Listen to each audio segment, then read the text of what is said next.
আসসালামু আলাইকুম রহমতুল্লাহি অবরাকাতু। প্রিয় ভালোবাসার মানুষ সকল, দেশ এবং দেশের বাহিরে যে যেখান থেকে আজকের এই গুরুত্বপূর্ণ এবং তথ্যবহুল প্রতিবেদন দেখার জন্য ভিডিওতে ক্লিক করছেন, সকলকে জানাচ্ছি আন্তরিক শুভেচ্ছা ও অভিনন্দন। প্রিয় দর্শক মণ্ডলী, নির্বাচনের আর মাত্র ১৪ দিন বাকি আছে। কামড়াকামড়ি, ব্যানার ছেঁড়া, একে অপরকে টার্গেট করে কথা বলা, অনেক ধরনের কার্যক্রম আমরা ইদানিং সময়ে দেখতে পাচ্ছি। বেশিরভাগ সোশ্যাল মিডিয়ায় যে নিউজ পাচ্ছি তাতে জামাত ইসলামের নেতাকর্মীরা বেশি আসলে এই সব কিছু শিকার হচ্ছে। তারা কোথাও কোনো ঠাঁই পাচ্ছে না, মানে আসলেই উড়ে দিচ্ছে বিএনপির নেতাকর্মীরা, এরকম দেখা যাচ্ছে। এটা আমার কথা না, আপনারাও আমার কথার সাথে এগ্রি করবেন।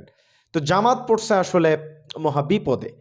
কিন্তু আজকে জামাত ইসলামের আমির যেই বক্তব্যটা দিয়েছে সেটা দেওয়ার পরে জামাত ইসলামের আমিরকে নিয়ে সমালোচনা আরও দ্বিগুণ হবে এবং জামাতকে নিয়ে আরও অনেক ধরনের কথাবার্তা হবে।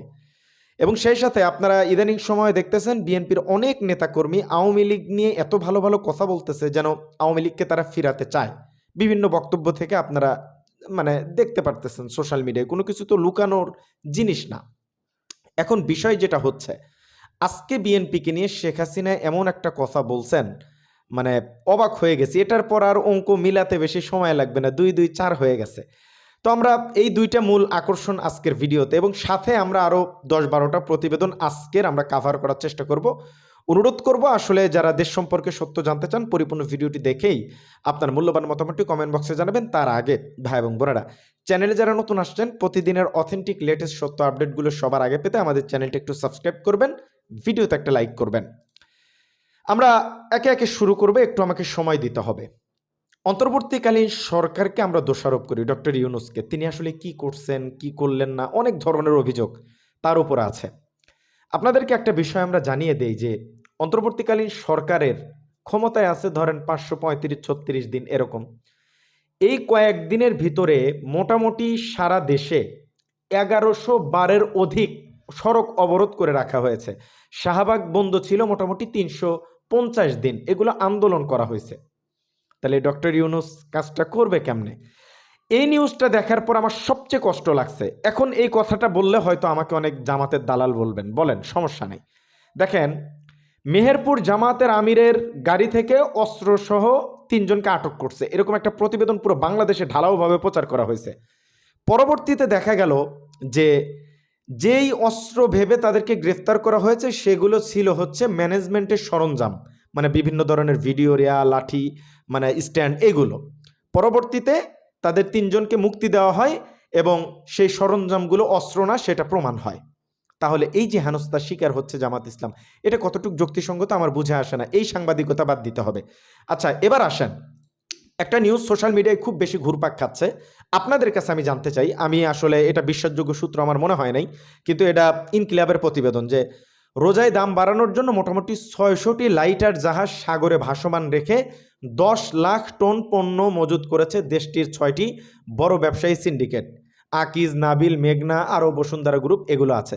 এটাকে আসলেও কি আপনার বাস্তব মনে হয়? বাংলাদেশের মানুষ করতে পারে, কিন্তু আমার কাছে বর্তমানে এটা করবে এটা আমার বিশ্বাস হচ্ছে না। আচ্ছা, এইবার আসেন, শেখ হাসিনা আসলে বিএনপিকে নিয়ে কি কথাটা বলছে এটা আগে একটু ক্লিয়ার করি। হ্যাঁ, তাছাড়া আপনারা বলবেন যে ওহাব ভাই বলেন না কিছুই, খালি অন্য খবর দেন। দেখেন, শেখ হাসিনা বলছে বিএনপি যদি সরকার গঠন করে আমি আশা করব তারা আওয়ামী লীগের উপর থেকে নিষেধাজ্ঞা তুলে নিয়ে প্রকৃত সংসদীয় গণতন্ত্র ফিরিয়ে আনবে। প্রকৃত বিরোধী দল ছাড়া সংসদ কখনো সংসদ হতে পারে না। শেখ হাসিনা জামাত ইসলামকে তিনি বিরোধী দল মনেই করছেন না, এটা হচ্ছে শেখ হাসিনার কথা। এখান থেকে ২ ২ ৪ হয়ে গেল, কারণ শেখ হাসিনাও চাচ্ছে যে বিএনপি ক্ষমতায় আসুক। আওয়ামী লীগের ভোটটা কোন দিকে যাবে এবার আপনারা একটু কমেন্টস করেন যে আসলে আওয়ামী লীগের ভোটটা কোন দিকে যাবে।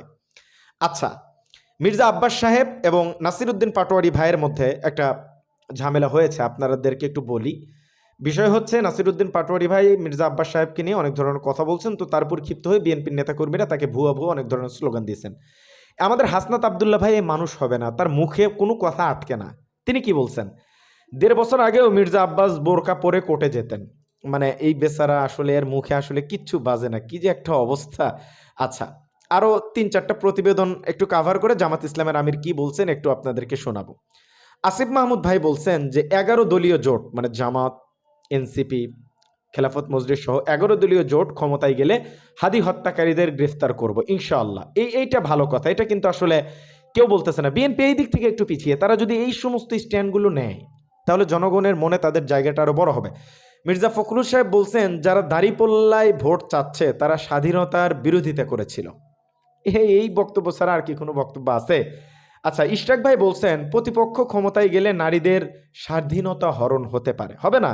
ব্যারিস্টার আরমান ভাই বলছেন জিন্সের প্যান্ট পরে ঘুরতে পারবো। জামাত তো ইসলামিক রাষ্ট্র বানাবে না রে ভাই, আপনারা হুদাই কেন এই সমস্ত কথা বলেন? ইসলামিক রাষ্ট্র হবে না তো সম্ভব এটা?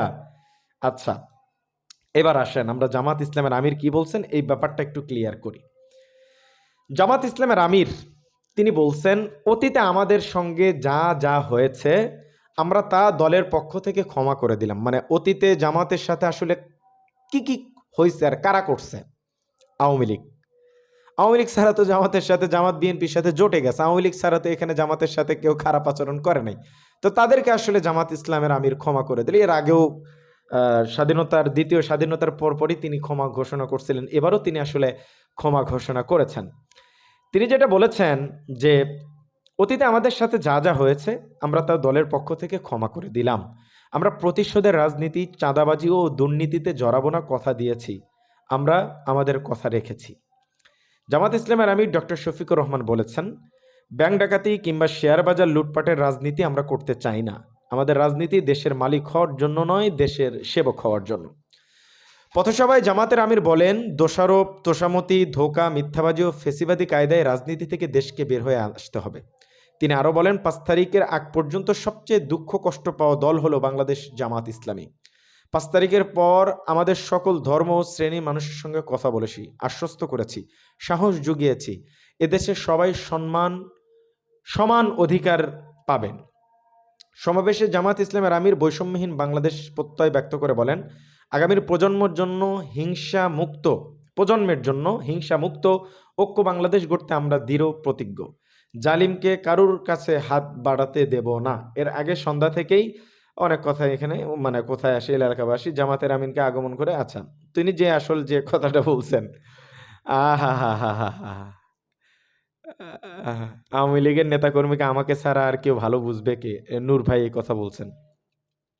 নির্বাচন সঠিক সময় না হলে বাংলাদেশ বড় ধরনের বিপর্যয়ে পড়বে। সঠিক সময়েই তো হচ্ছে, আবার পিছাবে না তো। তো যাই হোক, এই তো মোটামুটি মনে করেন যে আপডেট ছিল। জামাত ইসলামের আমিরকে নিয়ে দেখবেন এটা নিয়ে অনেক কথা হবে যে তিনি আসলে মাফ করলেন কেন, অথচ বিএনপির নেতাকর্মীরা আওয়ামী লীগ সমানে কাছে টানতেছে, সমানে মাফ করে দিতেছে, আপা ছাড়া গতিই নাই তাদের। আসলে কিছুই হবে না, কিন্তু আলোচনা সব জামাত নিয়ে, মানে ফাটা জামাতরে পাইছে।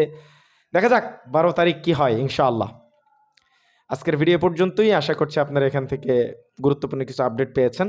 ভালো থাকবেন সবাই, সুস্থ থাকবেন। সালামু আলাইকুম রহমতুল্লাহি ওয়া বারাকাতুহু।